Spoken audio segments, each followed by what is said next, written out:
Good afternoon students. ધોરણ 5 વિષય computer, પાઠ 5 વર્ડ. જે મેઇન ટોપિક છે આપણો કે વર્ડમાં કામ કરો, તેની અંદર આજે આપણે સ્ટડી કરીશું કે ડોક્યુમેન્ટ સેવ કરવા. Page number 33. કોઈ પણ તમે એક ફાઇલ બનાવો છો, તે ફાઇલને તમારે સેવ કેવી રીતે કરવી તેના વિશે આજે આપણે સ્ટડી કરીશું. લાસ્ટમાં આપણે કોઈ પણ એક ફાઇલ કેવી રીતે બનાવવી તેના વિશે ભણ્યું હતું. આજે આપણે બનાવશું કે કોઈ એક ફાઇલને કેવી રીતે સેવ કરવી. લાસ્ટ ટોપિકમાં આપણે ટાઈગર વિશે પેરેગ્રાફ લખેલો. હવે આ ફાઇલને મારે સેવ કરવી છે. બુકમાં વાંચું છું, બુકમાં ધ્યાન આપજો. Page number 33. જ્યારે તમે પહેલી વાર ડોક્યુમેન્ટ સેવ કરો ત્યારે તેને ફાઇલનું નામ આપવું પડે છે. જ્યાં સુધી તમે એક નવું ડોક્યુમેન્ટ બનાવો છો, નવી ફાઇલ બનાવો છો અને ફાઇલને નામ નહીં આપો, ત્યાં સુધી બાય ડિફોલ્ટ ફાઇલનું નામ શું રહેશે? ડોક્યુમેન્ટ 1. એકવાર હું આ ફાઇલને સેવ કરીશ અને જે નામ આપીશ, સપોઝ કે હું XYZ નામ આપું છું, તો અહીંયા ડોક્યુમેન્ટ 1 ની જગ્યાએ ફાઇલનું નામ શું આવી જશે? XYZ. આપણને યલો કલરના બોક્સની અંદર કંઈક નોટ્સ આપેલી છે તે વાંચું છું. સેવ, તેની અંદર ફર્સ્ટ નામ આપીને પહેલી વાર ડોક્યુમેન્ટ સેવ કરવા, અને બીજા નંબરનું શું કહે છે કે ડોક્યુમેન્ટમાં ફેરફારો સેવ કરવા. આપણે બે રીતે ફાઇલને સેવ કરતા હોઈએ છીએ. અત્યારે મેં પહેલી વખત આ પેરેગ્રાફ લખેલો છે, આખો બ્લેક અક્ષરની બ્લેક કલરની અંદર જ લખેલો છે. એટલે હું ફર્સ્ટ ટાઈમ જ્યારે બનાવું છું ત્યારે હું એકવાર સેવ કરીશ, અને જ્યારે નેક્સ્ટ ટાઈમ હું આ જ ફાઇલને બીજી વાર કંઈક ઓપન કરીશ ને આ જ ફાઇલની અંદર કંઈક હું સુધારા વધારા કરીશ, કંઈ પણ એડિટિંગ કરીશ, કાં કલર ચેન્જ કરીશ, બોલ્ડ ઇટાલિક અંડરલાઇન કરીશ, XYZ કોઈ પણ વસ્તુ હું કરીશ, તો એ ફેરફારોને પાછું સેવ કરવું હશે ત્યારે પણ આપણે સેવનો ઉપયોગ કરીએ છીએ. હવે બુકમાં જે આપણને સ્ટેપ આપેલા છે તે પ્રમાણે આપણે સ્ટેપ બાય સ્ટેપ કરતા જઈએ. સ્ટેપ નંબર 1 શું કહે છે? ક્વિક એક્સેસ ટૂલબાર પર સેવ પર ક્લિક કરો. તમને સેવ એઝ ડાયલોગ બોક્સ જોવા મળશે, અથવા તો ઓફિસ બટન પર ક્લિક કરો, ડ્રોપ ડાઉન મેનુ જોવા મળશે. ઘણી લોકોના કોમ્પ્યુટરની અંદર અહીંયા ક્વિક એક્સેસ ટૂલબાર હશે નહીં. એક જ સેકન્ડ હા બાળકો.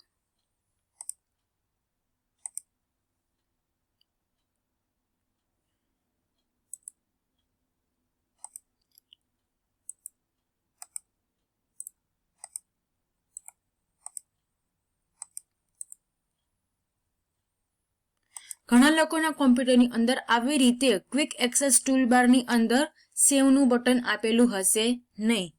તો મારે જોતું હોય તો આપણે શું કરશું? આના પર ક્લિક કરશું, અહીંથી સેવ આવી ગયું બટન. જે બટન ન હોય તે આપણે અહીંથી ટિક કરશું. અત્યારે મને એક લિસ્ટ ઓપન થયેલું દેખાય છે. New, open, save, email, quick print, print preview, ઘણા બધા ઓપ્શન મને અહીંયા આપેલા છે. હવે જે ઓપ્શનની સામે આવી રીતે બ્લુ ટિક માર્ક હોય તેનો મતલબ શું સમજવાનો? તે આપણને અહીંયા ક્વિક એક્સેસ ટૂલબારની અંદર ડિસ્પ્લે થશે. સપોઝ કે હું અહીંયા ન્યૂ ઉપર ક્લિક કરીશ તો તરત જ મારા ક્વિક એક્સેસ ટૂલબારની અંદર ન્યૂનો આઇકન મતલબ કે ઓપ્શન એડ થઈ ગયો. ત્યારબાદ હું કરીશ અનડુનો ઓપ્શન, ત્યારબાદ રીડુ, ત્યારબાદ સપોઝ કે ઓપન પણ કરવો છે.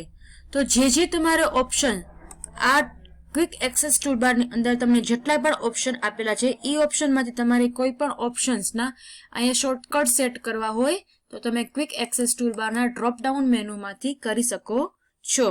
જે ઓપ્શનની સામે તે બ્લુ ટિક માર્ક હોય તે દરેક ઓપ્શન આપણને અહીંયા જોવા મળશે. આપણે પાછા આપણા પોઈન્ટ ઉપર આવી છે કે આપણે ફાઇલને સેવ કરવી છે. તો ક્વિક એક્સેસ ટૂલબારને તમે ફાઇલને બે રીતે સેવ કરી શકશો. એક અહીંયા સેવ બટન ઉપર ક્લિક કરીશ તો પણ મને સેવ એઝ નામનો ડાયલોગ બોક્સ જોવા મળશે. બીજો ઓપ્શન છે ઓફિસ બટનમાંથી પણ હું સેવ ઉપર ક્લિક કરીશ તો પણ મને સેવ એઝનો ડાયલોગ બોક્સ જોવા મળશે. સ્ટેપ નંબર 2 પેજ નંબર 34 પર જુઓ, હું ત્યાં વાંચું છું. આ મેનુ પર સેવ પર ક્લિક કરો, તમને સેવ એઝ ડાયલોગ બોક્સ જોવા મળશે. આપણે બેમાંથી કોઈ પણ ઓપ્શન પર ક્લિક કરીને save as dialog box open કરી શકીએ. પછી જોઈએ ડાયલોગ બોક્સ વિશે આપણે માહિતી મેળવીએ. શું કહેવા માંગે છે ડાયલોગ બોક્સ? આ ડાયલોગ બોક્સ આવી રીતે નાનું હોય, તમારે મોટું કરવું હોય તો જમણી બાજુ તમને ખૂણામાં આ રીતે આડો ખૂણો છે, કાટખૂણો, ત્યાં તમને આડો એરો આવશે. ત્યાંથી તમે તમારા ડાયલોગ બોક્સને નાનું મોટું કરી શકો છો. પછી તમને ડાયલોગ બોક્સની અંદર આપેલું છે ડોક્યુમેન્ટ્સ કરીને, ને ડિફોલ્ટ નેમ અને ડિફોલ્ટ ફોલ્ડર, અને અહીં ક્લિક કરો. એ રીતે જ્યાં સુધી તમે કોઈ પણ ફાઇલનું લોકેશન સેટ નહીં કરેલું હોય, સપોઝ કે મારી પાસે અત્યારે 5 ફોલ્ડર છે, 1 2 3 4 5. હવે મેં સેટ કરેલું નથી કે ચલો આ ફાઇલને મારા 1 નંબરના ફોલ્ડરને સેટ કરવી છે, 2 નંબરના ફોલ્ડરને સેટ કરવી છે, 3 નંબરના, 4 નંબરના કે 5 નંબરના. જ્યાં સુધી મેં કોઈ પણ સેટ નહીં કરેલું કે કયા ફોલ્ડરની અંદર આ ફાઇલને મારે સેવ કરવી છે, તો બાય ડિફોલ્ટ એ કયા નામ પર સેવ થશે, કયા ફોલ્ડરની અંદર સેવ થશે? ડોક્યુમેન્ટ ફોલ્ડરની અંદર. જ્યાં સુધી તમે એક્ઝેક્ટ લોકેશન નહીં કહો કે ભાઈ આ ફાઇલને મારે આ ફોલ્ડરની અંદર સેવ કરવી છે, જ્યાં સુધી નહીં કહો ત્યાં સુધી તે બાય ડિફોલ્ટ મતલબ કે પહેલેથી જ તે કયા ફોલ્ડરની અંદર સેવ થશે? તો કે ડોક્યુમેન્ટ ફોલ્ડરની અંદર સેવ થશે. હવે મારે ડોક્યુમેન્ટની અંદર નથી કરવી, મેં મારું પાસે એક ફોલ્ડર બનાવેલું જ છે, મારે એમાં કરવું છે. તો આપણે શેમાં જવાનું? અહીંથી આપણને એક ઓપ્શન મળે છે ડ્રોપ ડાઉન એરોનું, અહીંયા હું ક્લિક કરીશ.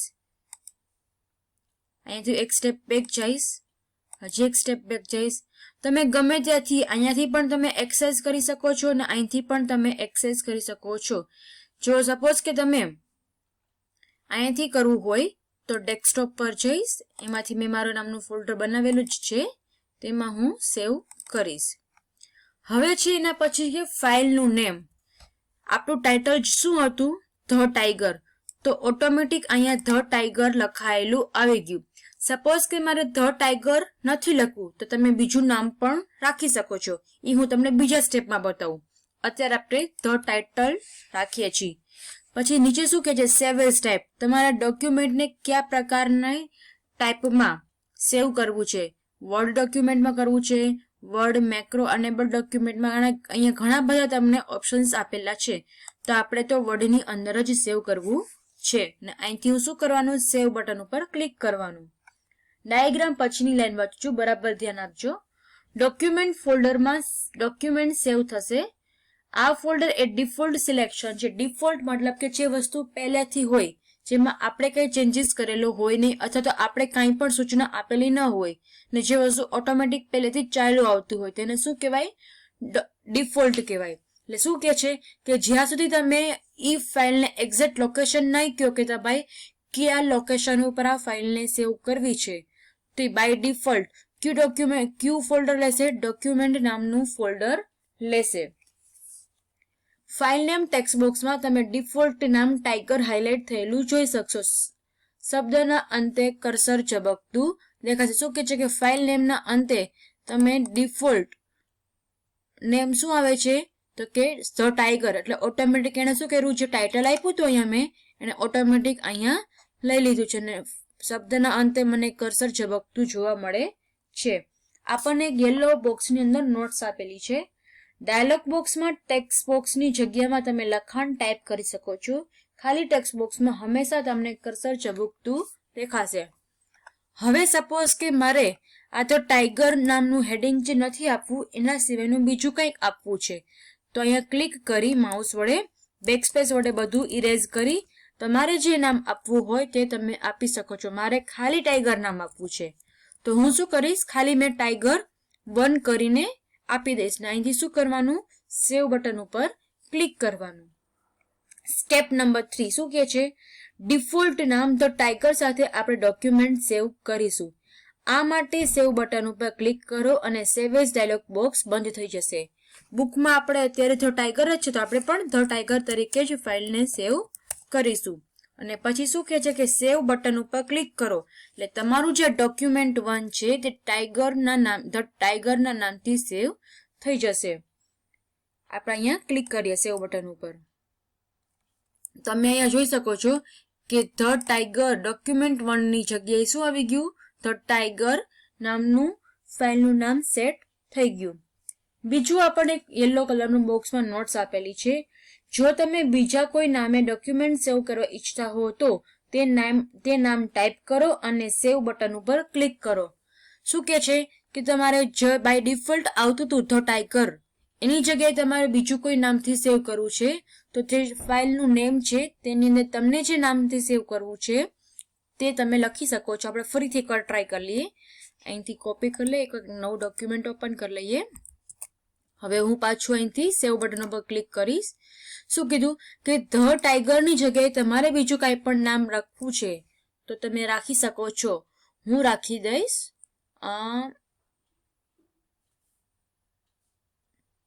ખાલી ટાઈગર. આપણે અત્યારે ખાલી ટાઈગરથી સેવ કરીએ અને અહીંથી શું કરી દેવાનું, સેવ બટન ઉપર ક્લિક કરી દેવાનું. તો આવી ગયું ખાલી ટાઈગર. બાય ડિફોલ્ટ શું હતું હતું પેલા ધ ટાઈગર અને આપણે શું ખાલી સેટ કરેલું છે ટાઈગર. લાસ્ટમાં શું છે કે ટાઇટલ બાર પર જુઓ આપણે જે નામે ડોક્યુમેન્ટ સેવ કર્યો છે તે નામ the tiger document word title bar પર દેખાશે. આપણે શું નામથી સેવ કર્યું હતું પહેલા તો કે ધ ટાઈગર. તો ટાઇટલ બારમાં ધ ટાઈગર નામથી આપણો ડોક્યુમેન્ટ દેખાશે. સામેના પેજ ઉપર પેજ નંબર 35 માં ડાયાગ્રામની નીચેની લાઈન સ્ટેપ નંબર 4 ડોક્યુમેન્ટ બંધ કરવા માટે ટાઇટલ બાર પર ક્લિક કરો. શું કે છે ડોક્યુમેન્ટ બંધ કરવું હોય તો ટાઇટલ બારમાં જે ક્લોઝ બટન આપેલું છે તેના પર મને ક્લિક કરવાનું કહે છે. તો અહીંથી આપણે ક્લોઝ કરી દઈએ. આજે આપણે શું ભણ્યા, કોઈ પણ ડોક્યુમેન્ટ સેવ કેવી રીતે કરવું તેના વિશે આજે આપણે સ્ટડી કર્યું. એકવાર આપણે ફટાફટ રિવાઇઝ કરી લઈએ.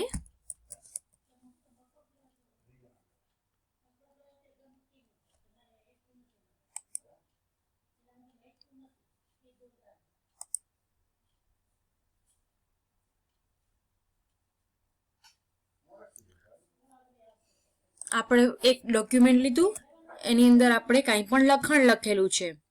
હવે મારે ફાઇલને હું બે રીતે સેવ કરી શકીશ. એક ઓફિસ બટનના સેવ બટન ઉપર ક્લિક કરીને પણ કરી શકીશ અને બીજી રીત છે કે ક્વિક એક્સેસ ટૂલબારમાંથી ક્લિક કરીને સેવ બટન પર ક્લિક કરીને પણ હું કરી શકીશ. અને અહીંયા હું શું કરીશ, પહેલા હું લોકેશન સેટ કરી લઉં મારે ફાઇલને ક્યાં સેવ કરવી છે અને અહીંથી હું સેવ કરીશ સપોઝ કે ડેમોને આપણે ટાઈગર જ રાખીએ. TIGER ટાઈગર 1 2 3 4 5 મેં આ નામથી સેવ કરવી છે. અહીંયા બાય ડિફોલ્ટ ટાઈગર લખેલું આવે અને તમારે જે નામથી સેવ કરવી હોય તો પણ તમે ચેન્જ કરીને કરી શકો છો. અને અહીંથી શું કરવાનું, સેવ બટન ઉપર ક્લિક કરવાનું એટલે તરત જ તમારું ફાઇલ ટાઈગર 1 2 3 4 5 ના નામથી આપણી ફાઇલ સેવ થયેલી દેખાશે. ને અહીં ટાઇટલ બારમાં ક્લોઝ બટન પર ક્લિક કરીશ એટલે તમારું ડોક્યુમેન્ટ બંધ થઈ જશે. આ ટોપિકને હું અહીંયા પૂરો કરું છું. આપણે આજે શું ભણ્યા કે ડોક્યુમેન્ટ સેવ કેવી રીતે કરવું.